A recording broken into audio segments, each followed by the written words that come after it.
대권 뉴스.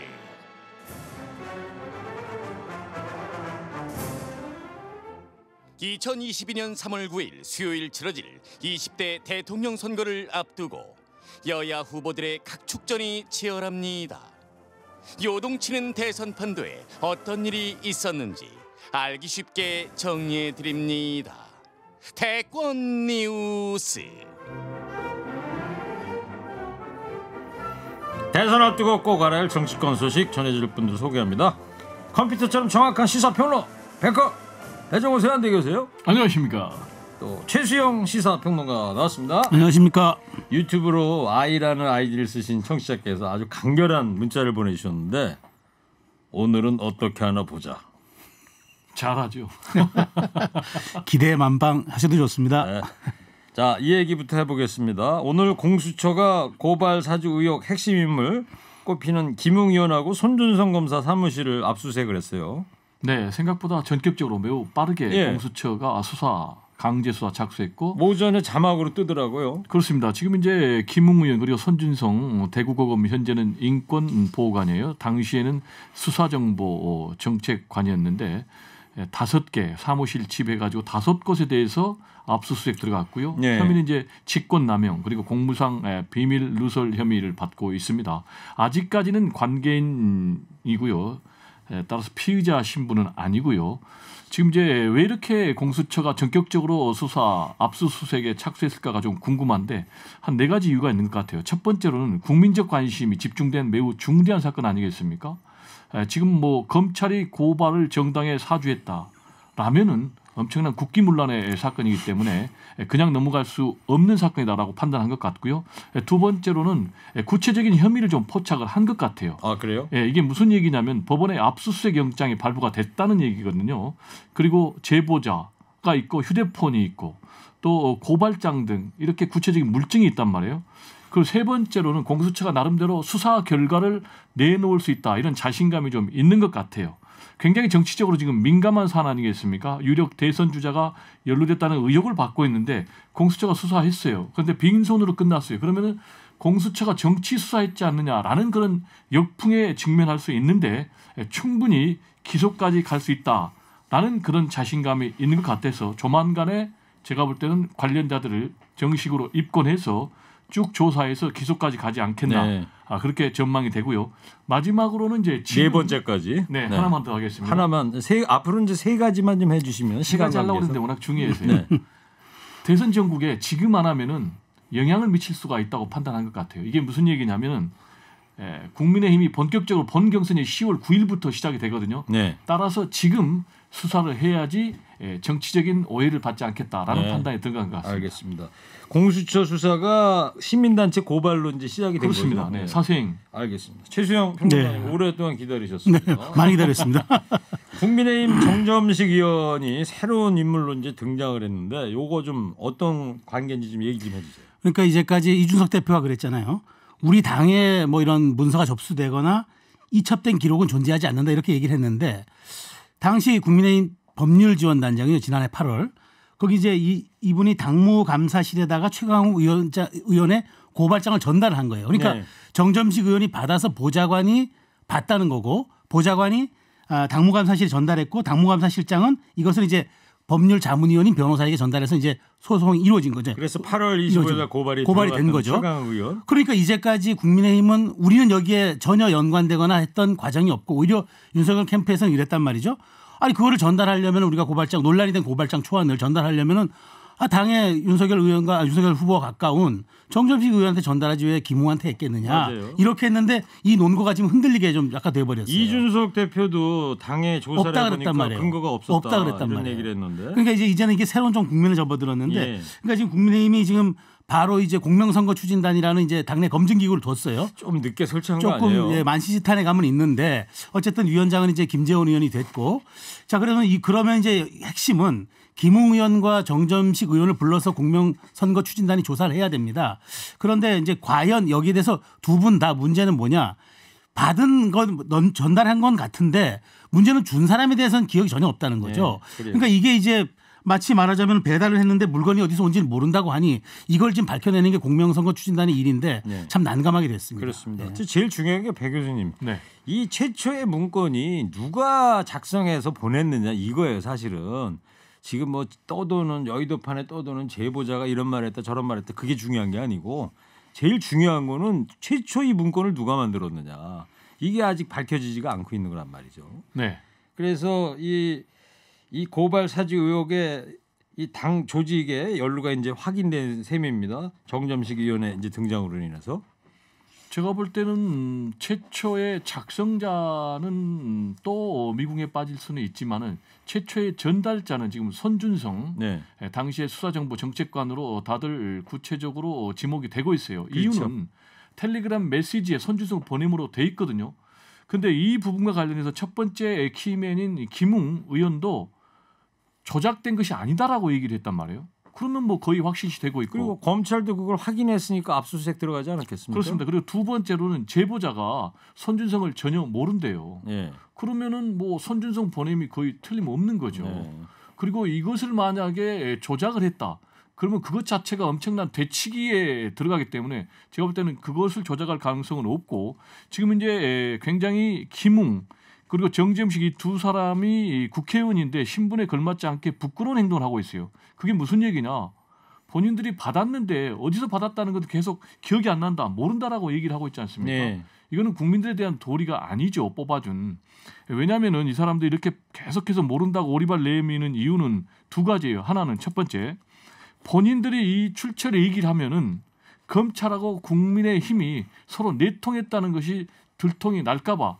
확인 날까봐 말을 못하는 거다. 검찰과 국민의힘. 그렇습니다. 당시에 이제 미래통합당이고. 그렇습니다. 저는 그렇게 생각하고 두 번째로는 이게 본인들이 이 사건에 연루가 된 것이 구체적으로 드러나면요 법적 처벌을 피하기 어려워요. 이게 이제 공직선거법으로 만약에 처벌을 받게 되면요 100만 원 이상의 벌금형만 받아도 의원직을 상실하거든요. 예. 그런 것 때문에 이제 계속해서 오리발을 알겠습니다. 내밀고 있는 것 예. 아닌가라고 생각하는데. 오리발보다는 좀 순화시켜서 부인하고 있다. 그럼 뭐 오리발 아니면 뭐 닭발할 수는 없잖아요. 자, 최수영 평론가님 어떻게 들으셨어요? 지금 배 교수께서는 이 두 가지 이유를 들어서 부인을 하고 있다 그러는데 그러니까 저는 이제 제보자가 중요한 것 같아요. 그러니까 일단 손 검사에 대한 부분은 제보자가 더 예, 중요하다. 제보자가 중요하죠. 왜냐하면 손 검사가 됐다. 손 검사의 지금 문건에 대해서는 사실 김웅 의원도 좀 애매모호하게 지금 대하고 있는 것 같은데 어쨌든 이 부분은 그 수사로서 밝혀져야 돼요. 감찰이든 수사로 밝혀져야 되는데 예. 왜 제보자가 중요하냐 그러면은 지금 사실 제보자가 그 두 명처럼 지금 돼버렸단 말이죠. 그리고 지금 현재 언론에 보도된 게 어제 또 JTBC도 보도가 그렇죠. 나와가지고 그러니까 그분은 그랬단 말이에요. 내가 김웅한테 분명히 대검에 접수하라는 얘기는 들었다고 했는데 당에 국민의힘에다 전달한 사실은 또 없다고 얘기했단 말이에요. 그러니까 이게 지금 말하자면 지금 제보자의 신원을 두고 저는 그러니까 이 사건의 실체적 진실에 접근하기 위해서는 만든 사람도 중요하지만 전달한 사람이 어떤 의도를 갖고 전달했는지도 사실은 이걸 우리가 규명해야 정치 공작이든 아니든 여기에 대한 부분도 저는 실체적 입증이 가능하다고 보기 때문에 손 검사에 대한 그 부분은 빨리 검찰에 조사를 하고 제보자에 대한 것은 대검이 좀 일단 인적 상황을 갖고 있으니까 이 부분에 대해서는 신원이 드러나지 않는 선에서 조금 어떤 수사에 이 부분을 좀 활용을 하는 방법을 좀 찾아야 될 것 같아요. 배 교수님 뭐 하실 말씀? 저는 동의하기 어려워요. 제보자는 그렇게 비중이 있지 않아요. 왜냐하면 가장 중요한 것은 물증이거든요. 제보자는 아시다시피 김웅 의원에게 전달을 받은 거예요. 전달을 받았다는 사실을 제보한 것이기 때문에 김웅 의원이 최초의 고발장을 누구로부터 받았느냐가 가장 핵심 스모킹 건이에요. 근데 그 부분은 지금 손준성 보냄으로 돼 있단 말이에요. 그래서 그 부분은 지금 물증으로 나와 있기 때문에 검찰이 강제 수사 들어가고 지금 이미 공수처가 강제 수사 들어갔으니까 밝혀진단 말이에요. 그러면은 손준성으로 밝혀지게 되면은 더 결정적인 부분은 손준성과 윤석열이 연루됐느냐 안 됐느냐 이 부분인데 이 부분과 관련해서는 부인한다 해도 본인들의 어떤 도의적인 책임은 면하기 어렵고요. 그래서 벌써부터 윤석열 전 총장 측에서는 도의적 책임 면할 수가 없다. 그리고 대국민 사과도 할 용의가 있다. 라고까지 나온 걸 보면은 이미 이런 부분까지는 사실로 앞으로 드러날 가능성이 높지 않느냐. 그리고 또 꼬리 자르기를 하고 있는 것 아니냐. 저는 이렇게 생각이 됩니다. 네. 그러면 저는 제보자가 왜 중요한지 짧게 말씀드릴게요. 해주시고요. 왜냐하면 이게 4월 3일 날 전달됐던 고발장 초안이 있거든요. 네. 이게 보면 지금 논란이 되고 있는 게 이 진위 여부가 논란이 되는 건 뭐냐. 그 당일날 4월 3일 날 당일날 발언했던 것이 내용이 그 소장에 들어가 있다는 거예요. 고발장 초안에. 그러면 이걸 어떻게 또 이건 입증할 거냐. 그러니까 만든 사람도 중요하지만 전달한 사람의 신뢰도도 중요할 수밖에 없다는 거예요 지금. 그러니까 전혀 그렇지 않죠. 4월 3일 날은 그날 중요한 건 더 가지고 만들 수 있는 거예요. 아니, 그러니까 그거는 예측할 수는 있는데 그러니까 상식적이진 않다는 거죠. 알겠습니다. 자 여기까지 하고요. 예. 지금 뭐 공수처에서 압수수색도 하고 그러니까 다음 주에 더 얘기를 해보는 걸로 하고 그러죠. 요 얘기는 여기서 좀 마치고 다음 이야기로 넘어가겠습니다. 저희가 뭐 시간을 충분히 드리고는 싶은데 한정된 시간이라 충분합니다. 충분히 다 하셨어요? 네. 보기 좋습니다. 네. 자 토론을 하시더라도 좀 웃으면서 하는 문화. 알겠습니다. 네. 자, 두 번째 얘기는 어제 국민의힘 압박 면접이에요. 예. 자, 두 분 좀 보셨을 것 같은데 어때요? 일단 좀 총괄적으로 배종 교수님 어떻게 보셨어요? 뭐 충분히 저는 뭐 진중권 전 교수라든지 이런 분들은 뭐 할 수 있는 것 같고 여기에 대해서 뭐 굉장히 불쾌감을 뭐 홍준표 또 유승민 이런 분들은 또 표현할 수 있을 것 같은데 제가 볼 때는 이미 레일이 잘못 지금 가고 있어요. 그게 무슨 얘기냐면 최초에 경선 준비위에서 두 번이나 TV 토론하기로 했는데 윤석열 총장 또 뭐 최재형 전 감사원장이 반대해가지고 네. 못했잖아요. 그래가지고 뭐 비전 발표 또 공약 발표했지만 다 하괴의 수준이고 경제 국민 면접도 22분 했지만은 후보를 검증하기 좀 너무 어려워요. 몇 점이에요? 그러면 100점 만점에 제가 볼 때 뭐 총해서 뭐 낙제점이죠. 낙제점이다. TV 토론이 없잖아요. 최수영 평론가님 어떻게 보셨어요? 저도 수박 겉핥기였다 표현합니다. 사실 토론이라는 거는 상호 맞짱 토론이 그 사람이 실체적으로 검증할 수도 있고 또 그렇죠. 실력도 볼 수 있는 국민이 건데 원하는 것도 그렇죠. 그거고. 물어볼 수 있는데 이렇게 제한된 공간에서 제한된 질문, 제한된 사람이 공식적으로 이렇게 아쉬웠다. 묻는다는 거는 좀 알겠습니다. 저는 아쉬웠죠. 자 후보들 사이에서는 또 불만이 터져 나왔는데 특히 홍준표 후보가 목소리를 높였는데 그 육성 준비했습니다. 청취자 여러분 잘 들어보세요. 없었. 나는 26년 동안 하도 맞아봐가지고 이제는 매는 내 자신 있습니다. 두 분은 벌써 잡한데 배배 꼬였더라고요. 그래서 질문도 답변하는 거 보셨겠지만 별로 불편하지는 않았습니다. 나는 수 없는 그런 토론을 해봤기 때문에 난 잘 말려들지 않습니다. 네, 홍준표 의원 얘기인데 배배 꼬였다. 이 얘기는 지난번 2017 대선 토론회 때 홍준표 후보가 해가지고 많이 회자가 됐던 것 같은데 배 교수께서 좀 설명을 해주세요. 좀 홍준표 의원이 왜 이런 얘기를 했는지. 일단 면접관의 구성이 잘못됐다는 거예요. 3명인데 2명이 골수 좌파라고 얘기를 하고 있고요. 그리고 질문 내용이 골수 좌파들의 본인 표현대로 배배 꼬여가지고 편향된 질문이에요라는 것이고요. 네, 저기요, 배 교수님 네. 성대모사를 하려면 제대로 좀 해주시기 바랍니다. 그러니까 비스무리하게 그냥 하는 거예요. 그리고 대통령 후보를 상대로 면접하는 것도 처음이고 모욕주는 정당도 처음이다라고 이제 강한 불만을 표현을 했는데 상당히 뼈아픈 대목도 있었어요. 경남 도지사 시절에 진주울 의원을 폐쇄했잖아요. 맞아요. 그 질문 뼈 아팠을 것 같아요. 그렇죠. 근데 이제 그러다 보니까 한 개의 뭐 침대 담당이 400명인데 전국 평균은 170명이니까 여기에 비하면 뭐 한 3배 정도 높잖아요. 네. 그래서 이런 부분 또 여성 비하 발언하니까 성희롱 발언 아니냐라고 하니까 성희롱은 아니고 막말이다라는 거는 또 인정을 했고요. 애매합니다. 그 경계가. 네. 비례대표 폐지는 헌재에서 위헌 판결 났는데 이게 가능하느냐 했더니 헌법 바꾸면 되는 거 아니냐라고 얘기하니까 진중권 교수는 그러면은 당도 폐지하시죠라고 또 맞받았습니다. 자, 앞으로 이제 국민의힘 이제 토론회 이제 하는 걸 지켜보는 걸로 하고. 자, 최수영 평론가님, 유승민 후보 현재 진중호실 공개 비판했는데요. 먼저 유승민 후보 이야기 좀 듣고 시작할게요. 제가 알기로는 진중권 교수는 윤석열 후보를 공개적으로 지지한 사람으로 알고 있는데 선관위가 어떻게 저런 분을 면접관으로 모셨는지 모르겠습니다. 제 같은 경우에 제가 수많은 공약을 발표했는데 지금 여가부 가지고 시간을 다 끄는 걸 보고 제가 좀 어이가 없습니다. 네, 지금 유승민 후보가 이래요. 진중권 교수가 이제 압박 면접원으로 참여한 사람 면전에 두고 그러는 거예요. 진중권 교수 당신 윤석열 후보를 공개적으로 지지한 사람인데 어떻게 면접관으로 시켰느냐. 어떻게 들으셨어요? 유 의원 입장에서는 좀 억울하겠죠. 그렇지만 받아들여야 했었어요. 그러니까 어쨌든 이건 이준석 대표가 나름 이 당의 이제 이 토론 문화를 한번 해보자고 이렇게 한 건데 사실 여기에 뭐 이철희 정무수석이 오겠습니까? 유인태 전 의원이 오겠습니까? 그렇다면 조금 해야 되는데 아마 억울한 점이 있을 거예요. 네. 계속 여가부 문제만 끝까지 물어대니까 자기는 경제정책도 발표한 것도 많고 하는데 꼭 젠더 문제로 자꾸 이렇게 치환해서 물어보면은 유승민 의원이 대답하기 좀 약간 난감했을 거예요. 그래서 결국 이 점에 대해서 좀 서운했던 것 같은데 또 다른 질문도 그런 게 있더라고요. 또 뭐 그 이번에 배신자 프레임이 좀 서운하지 않느냐 하니까 좀 유승민 의원이 아파한 질문만 계속 묻는 것 같아서 유승민 의원 입장에서는 좀 서운했던 것 같습니다. 그랬군요. 오늘도 하죠 압박 면접. 6명 또 하죠. 예. 자, 이 얘기도 좀 해보자고요. 홍준표 후보 지지율 오름세가 무서운데 자 짧게 지금 두 분이 배경이 뭔지 좀 얘기를 좀 해주세요. 뭐 한마디로 얘기하면 윤석열 전 총장의 하락 그리고 홍준표의 상승세가 맞물리면서 지금 역전 현상이 계속되고 있어요. 이대로 가면은 홍준표 후보가 국민의힘의 대통령 후보가 될 가능성이 더 높아진 것 아니냐라는 전망들이 나오고 있는데 윤석열 총장은 왜 하락하냐? 결국 이제 본인 잘못 때문에 그러죠.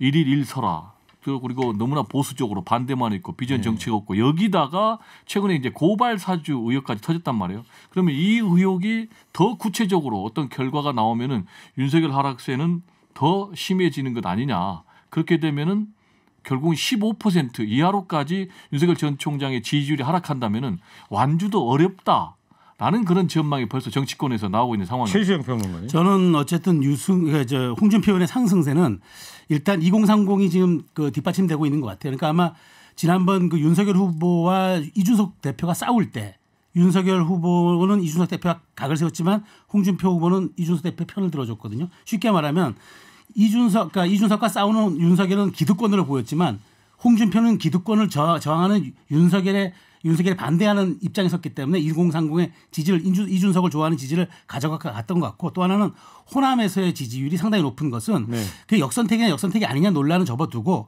어찌되었건 그 윤석열이 가지지 못한 장점을 흡수했기 때문에 어쨌든 이것은 지금 상승세를 가지고 가는 동력이 될 수밖에 없는 상황이 돼버렸어요. 예. 배 교수님 됐습니까? 예. 다음 이야기로 넘어가겠습니다.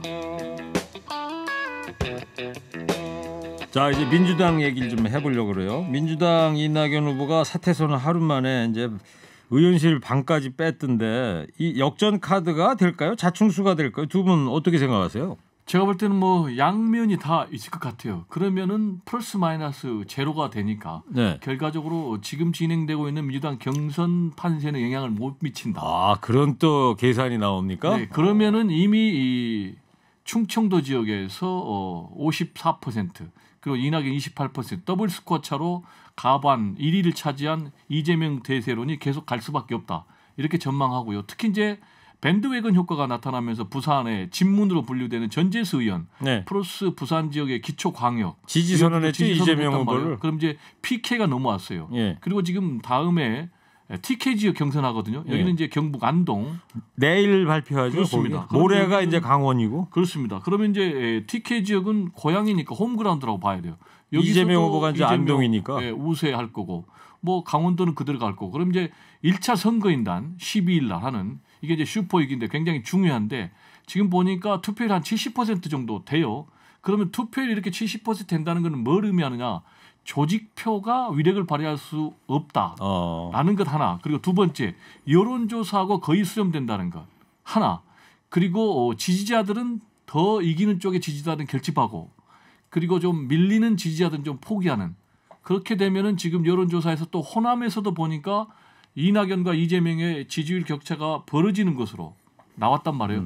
그러면은 지금의 대세론이 알겠습니다. 1차 과반으로 끝날 가능성이 높다. 호남이 이제 다음 주에 하는 거죠. 네. 그렇습니다. 최수영 평론가님은 지금 배정호 교수는 이낙연 후보 사퇴 선언이 플러스 마이너스 제로이기 때문에 영향이 하나도 없다, 별로 없다 이렇게 분석하는데 어떻게 보세요? 저는 뭐 사실 손익을 따지면은 이익보다는 손이 더 크다고 봐요. 아, 손해가 더 많다. 크다. 왜냐하면 타이밍이 너무 늦었어요. 원래 출마하면서 이걸 던졌어야죠. 과거 우리 정치 사례를 보면 이회창 총재가 2번 출마하면서 2번 다 의원직을 던졌고 박근혜 대통령이 후보 되면서 출마할 때 던졌고 안철수 대표도 2017년에 던지고 나왔어요. 아, 그랬습니까? 예. 그러니까 이 네 번의 사례에서 볼 수 있듯이 그러니까 사실은 이게 어떤 나의 결기를 보이기보다는 내가 여기에 완주하고 내가 여기에 올인하고 내가 우리 국정 수행에서 모든 걸 던지겠다고 하는 거 가야 되는데 이낙연 후보는 많이 충청 경선에서 지면서 내가 뭔가 저 진정성을 보이기 위해서 호남 경선을 앞두고 내가 던진다. 그러니까 충분히 받아들일 수는 있으나 역시 이런 의원직 사태는 감동이 어떻게 전달되느냐 이 부분인데 저는 이런 부분이 조금 임팩트가 약하다. 예. 그렇다면은 괜한 당내 분란만 일으키면서 이 사태가 결국 성사되지도 못한 채 이낙연 대표의 한 그 정치사에 그냥 한 장면으로만 기록되지 않을까 저는 그런 생각이 좀 들어요. 알겠습니다. 자, 오늘 여기까지 하고요. 지난주에는 두 분이 열띤 토론이 있었는데 오늘은 약간 좀 아쉬웠어요. 예. 뭐 쟁점이 조금밖에 없네요. 그러니까요. 예. 자, 다음 주에 열띤 토론 기대하도록 하겠습니다. 백건 뉴스 지금까지 배종호 교수, 최수영 시사평론가였습니다. 두 분 감사합니다. 감사합니다.